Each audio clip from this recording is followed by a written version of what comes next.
l'idéal, c'est-à-dire vous êtes dans votre chambre, il rentre, vous pouvez retirer dessus, vous pouvez activer la lacrymo, vous avez le temps, vous êtes avant, super. Vous rentrez chez vous, il y a des mecs chez vous, etc. Hop, vous avez une arme à disposition, vous avez la gazeuse, c'est le meilleur des cas. Maintenant, on va voir le pire. Maintenant, on va voir le pire, c'est Madame rentre des courses, vous êtes peut-être en haut en train de regarder la télé, Madame rentre des courses, boum, il y a deux mecs qui la mettent sur contrainte, ils rentrent, Madame est en train d'hurler, qu'est-ce qu'on fait? Comment est-ce qu'on communique? Donc là, la méthode, elle est simple. C'est pas moi qui l'ai inventée, moi j'en suis inspiré. C'est une méthode qui vient d'un système, qui vient d'un module de formation qui s'appelle le HEAT, Heights Environment Awareness Training. Donc en fait, la prise de conscience dans un environnement hostile, c'est une méthode finalement qu'on utilise, qui sont utilisées par les journalistes en zone de guerre lorsque tu te fais finalement kidnapper. C'est journaliste et aussi agent de protection rapproché.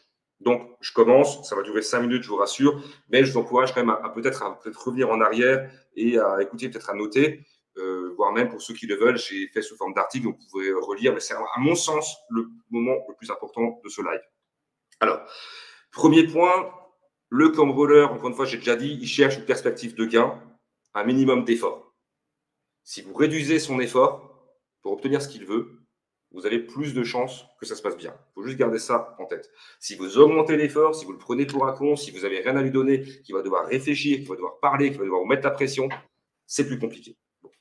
Il a un monde actuel, il est dans la merde, il a des dettes, il a des machins, il a un monde voulu. Vous êtes une passerelle, vous n'êtes qu'un moyen, si vous voulez, d'accéder à son idéal, d'aller sur la Costa Brava, de s'acheter ci ou ça, ou de rembourser des dettes de jeu ou des dettes de drogue. Ok. Première chose, quand vous vous trouvez face à lui, effectivement, c'est pas de chercher à lui mettre le doute quant à la réussite de son entreprise. Ne pas, c'est-à-dire, ok, tu veux me cambrioler, t'inquiète, tu vas trouver ce que tu as. Et c'est important, effectivement, ce que tu veux. C'est important, effectivement, d'avoir quelque chose pour le satisfaire. Je ne parle pas de baisser son froc, d'accord? Je prends un exemple. Vous pouvez tout à fait envisager d'avoir un compte bancaire qui servirait qu'à ça, avec 1000 ou 1500 euros dessus, vous donnez la carte bancaire, vous donnez le code, par exemple. Vous pouvez tout à fait envisager, en fonction, bien évidemment, de votre niveau de vie. Si vous êtes quelqu'un de lambda, vous avez 500-600 euros en liquide, ça peut le satisfaire. Si vous êtes un chef d'entreprise, il va falloir avoir un petit peu plus. Mais envisagez peut-être d'avoir deux coffres. Un coffre spécifique pour le mettre sous contrainte, pour les mises sous contrainte. Ok, tu veux le coffre, tu veux combien? Ok, tu sais que je suis chef d'entreprise. Ok, non, je ne vais pas te le donner, non, mais allez, ça fait chier, vas-y, je te montre. Hop, tu montes le coffre, il y a dedans, ça lui suffit, etc. Par contre, derrière, vous avez le vrai coffre. Voire même, vous avez des vraies valeurs, là, c'est ce que je donne. Aujourd'hui, à mon sens, les meilleurs plans pour pouvoir planquer des valeurs, argent liquide, etc., c'est méthode Pablo Escobar, c'est tuyau en PVC enterré dans le jardin, tuyau PVC, on va dire, hermétique, ou alors planqué dans l'isolation des combles. Sinon, pour les trucs plus petits, vous avez les fausses prises, etc., etc. Donc, vous avez le coffre avec quelque chose qui permettrait de le satisfaire. Donc, c'est la première chose, vous ne lui mettez pas le doute parce que vous-même, vous savez, OK, qu'il va obtenir ce qu'il veut.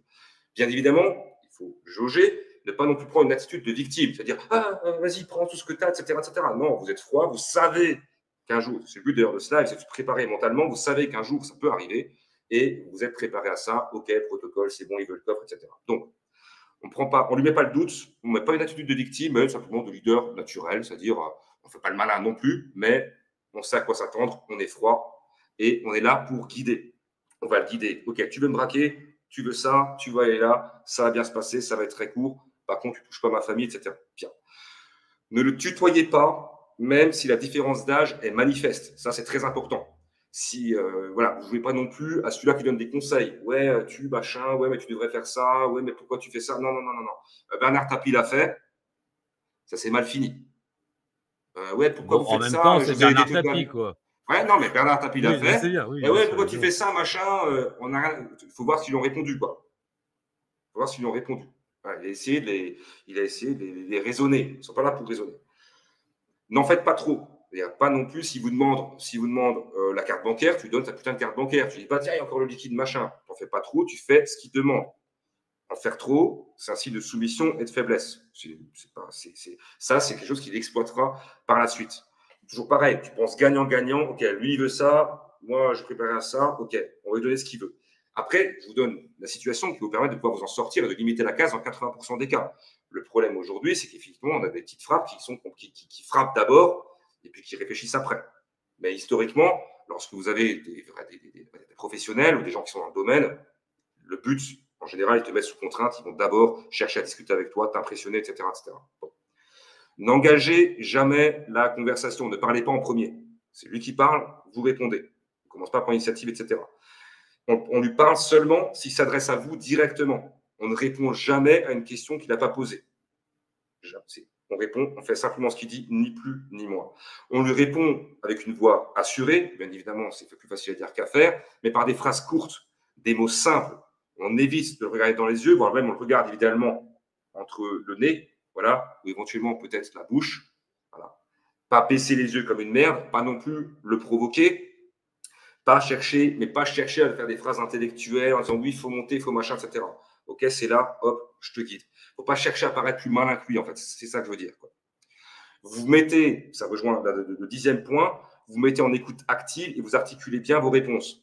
Donc, on voit phrase courte, il faut surtout pas qu'il vous demande de vous répéter. Ça, c'est catastrophe. Ne pas non plus le prendre pour un con. Ne pas chercher à paraître plus bête que vous l'êtes. Il te dit, ouais, file-moi le coffre. Ah, quoi, j'ai pas compris, machin. Non, non, ne prends pas pour un con. Écoute bien ce qu'il dit et fais-toi bien comprendre. Parce que sinon, ça va augmenter son niveau de stress et la violence qu'on découle. De toute façon, l'immense majorité, outre les violences gratuites, la cruauté, le viol de grand-mère, etc., dans l'immense majorité du temps, la violence découle, de l'impréparation des cambrioleurs. En fait, ils viennent à l'aveugle, ils ne savent pas si vous avez quelque chose ou pas. Et donc, vous leur dites que vous n'avez pas, et vous dites, putain, mais t'as un mytho, etc., et ça ne va pas. Mais quand ils sont renseignés, en général, il ne faut pas non plus les prendre pour des cons. Et voilà, pas simuler, pas faire semblant d'avoir mal compris, etc. Si vous devez faire un mouvement, dites-lui ce que vous allez faire et pourquoi. Ok, tu veux ma carte bancaire. Dans ce cas-là, il faut que je prenne ma veste qui est sous le porte-manteau, c'est la veste noire et c'est dans la poche gauche. Est-ce que je peux y aller? Oui. Il n'y a pas, donne-moi ma carte bancaire, et puis toi, tu commences à bouger, tu commences à fouiller ta veste, il va dire, qu'est-ce que tu fous, fils de pute, il va te mettre un coup de crosse. Parce qu'il ne comprend pas, il perd le contrôle de la situation.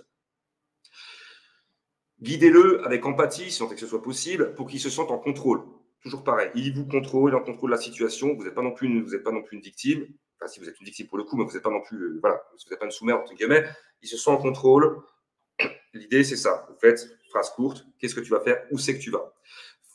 15e point, faites en sorte qu'il puisse toujours voir vos mains. Très important, si tu dois sortir quelque chose de ta poche, demandez-lui. Là, on n'est plus au stade à sortir la protection active, à chercher la télécommande, à chercher le JPX, etc. Ce que je vous dis, c'est la réalité, malheureusement. C'est ça vraiment le cœur de la protection contre le homejacking. Bien évidemment que les vendeurs d'armes de défense, dont je fais partie, dont Mika font partie, dont les armureries, etc., bah, c'est pas ça, entre guillemets, qui va faire vendre de la cam. Effectivement, mais les armes de défense rentrent dans 50% des cas. Le reste, ça va être votre capacité de négociation, votre capacité, effectivement, de communication, quoi. Je finis bientôt, je m'interromps avant de finir, pas de souci. Ne bluffez pas en lui mentant. Soyez toujours honnête au sujet de l'argent que vous pouvez lui donner. Même question, si vous... voilà. Sont-ils vraiment en stress dès le début du larcin? Alors, oui. Ils découvrent. Pour moi, oui.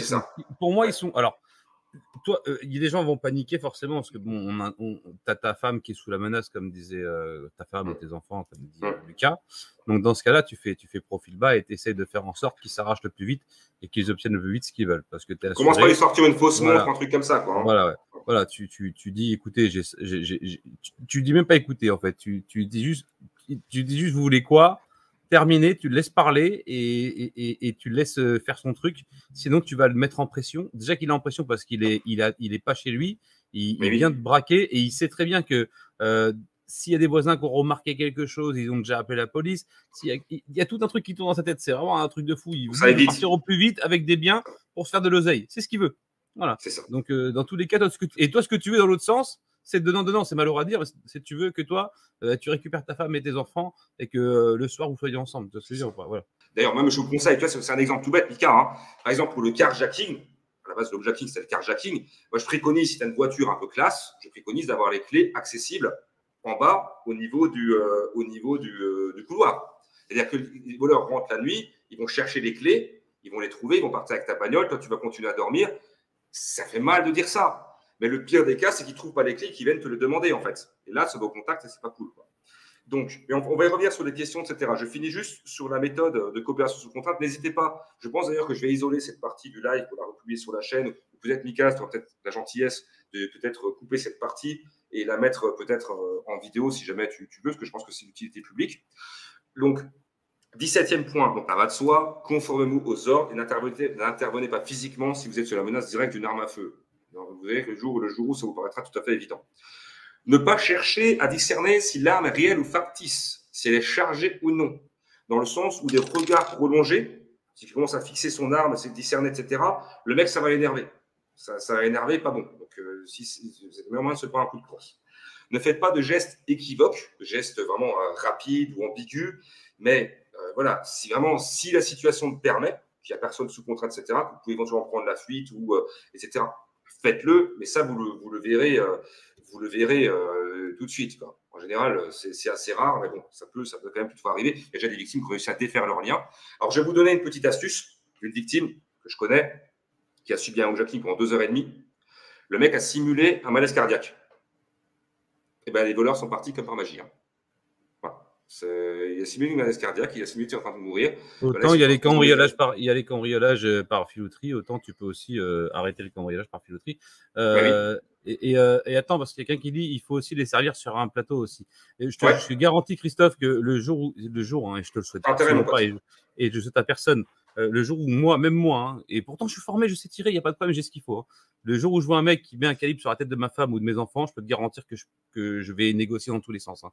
Il n'y aura aucun souci. Hein. Je vais donner tout ce que j'ai. Voilà, il n'y a pas de problème. Là, je vous donne. D'ailleurs, malheureusement, la délinquance qu'on a en France se rapproche de plus en plus à ceux de l'Amérique latine. Tu es au Brésil, tu es à Rio, tu as un mec qui te met un pistolet sous la tempe, il te demande 100 réals, ça fait 20 €. Et non, fils de pute, je ne le donne pas. T'es mort. Ah oui, t'es mort, oui. T'es mort, c'est tout. C'est aussi simple que ça. Et on y vient en France. Hein. On y vient en France. Je finis. Gardez votre sang-froid quoi qu'il arrive. Cherchez pas à vous victimiser, je l'ai déjà dit. Si vous pouvez pas simplement faire nécessaire que les choses se passent bien, réduire, encore une fois, une seule obsession, réduire le délai d'exécution du méfait. S'il y a un appel téléphonique, ne paniquez pas et ne décrochez pas sans l'aval, bien évidemment, du malfaiteur. En général, il ne vous donnera pas trop l'autorisation. Et là, vous pouvez aider la police sans pour autant le fixer du regard, observer un maximum de détails sur le malfaiteur, permettre d'avoir une description la plus précise possible, âge, visage, teinture, chevelure, etc. Et soyez particulièrement attentifs aux endroits de votre corps ou de la maison qui ont été touchés. Bien évidemment, à la fin du casse, n'ayez surtout pas le réflexe de vous passer la tête sous l'eau pour vous rafraîchir. Ça peut être un acte réflexe. Hein. Là, tu transpires, tu paniques. En fait, tu perds des traces, potentiellement des traces ADN. Quoi. Voilà. Et le dernier point, et je dirais c'est aussi très important, ne le poursuivez en aucun cas après son départ. C'est là où on se fait tous avoir, et j'ai en tête un agriculteur, hein, mais bon, il y en a d'autres, c'est qu'effectivement, le mec s'est fait séquestrer, ils sont partis, le mec a sorti le fusil, il a tiré dans le dos, boum, 3 ans de prison. C'est trop dommage. Mais je comprends, mais là, on n'est plus du tout dans la légitime défense. Quoi. Voilà, donc pour conclure, on segmente la maison, zone d'observation, zone de contrôle, panic room.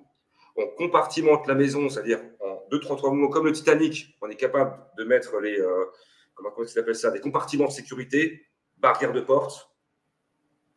Enfin, le Titanic, il a coulé au fait. Il a coulé quand même. Oui, il a coulé quand même. Oui, non, mais si ça mais je rigole, c'est à cause de ça. Je vois ce que tu veux dire exactement. On segmente, on est capable de compartimenter.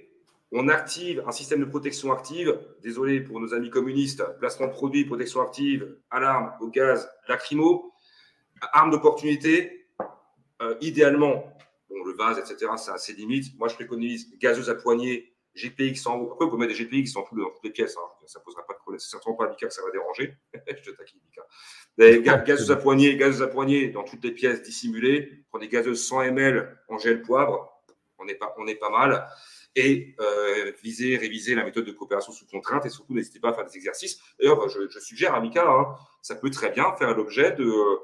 Je pourrais te renvoyer l'article si tu veux que j'ai rédigé sur la coopération sous contrainte. Ça peut faire l'objet d'exercices dans le cadre de tes stages.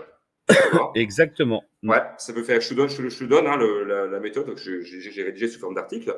Ça peut faire l'objet d'un exercice dans le cadre du stage parce qu'effectivement, je pense que avoir un stage honnête, c'est effectivement la possibilité de faire de l'analyse en amont, de faire de la défense de la manière la plus bon père de famille qui soit, mais aussi d'admettre que, comme tu disais, la fuite et la coopération ne sont pas une honte. Surtout pas à l'heure d'aujourd'hui. Arrêtons de donner des conseils aux voleurs. Ils n'ont pas besoin de nos conseils, t'inquiète pas, ils sont déjà bien rodés.